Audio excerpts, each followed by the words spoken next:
ভাৰত আৰু উত্তৰ পূৰ্বাঞ্চলৰ সাংস্কৃতিক ঐতিহ্য MCQ নম্বৰ 1 ভৰতৰ নাট্যশাস্ত্ৰত কেইটা শ্লোক আছে শুদ্ধ উত্তৰ হৈছে ৬০০০টা ভাৰতীয় সংবিধানত চৰকাৰী ভাষা হিচাপে স্বীকৃতি প্ৰদান কৰা ভাষা কেইটা ইয়াৰ শুদ্ধ উত্তৰ হৈছে ২২টা বসুধৈৱ কুটুম্বকম এই বাক্যশাৰী মূলতঃ আহিছে শুদ্ধ উত্তৰ হৈছে মহা উপনিষদৰ পৰা ভাৰত সম্ভেদ নামৰ গ্ৰন্থখনৰ লিখক ইয়াৰ শুদ্ধ উত্তৰ হৈছে পণ্ডিত জৱাহৰলাল নেহেৰু সত্যমেৱ জয়তে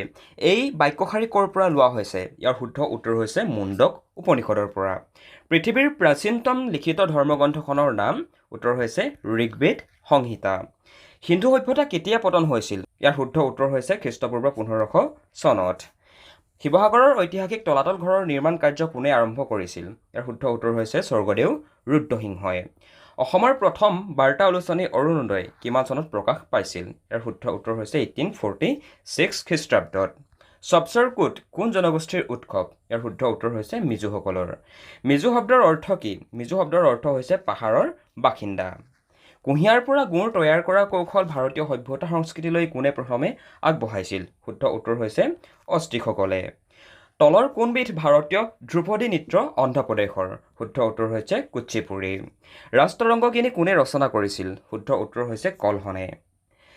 আন্তঃৰাষ্ট্ৰীয় যোগ দিৱস কোন তাৰিখে পালন কৰা হয় শুদ্ধ উত্তৰ হৈছে 21 জুন 21 জুন তাৰিখে আন্তঃৰাষ্ট্ৰীয় যোগ দিৱস ইণ্টাৰনেশ্যনেল য়োগা ডে চেলিব্ৰেট কৰা হয়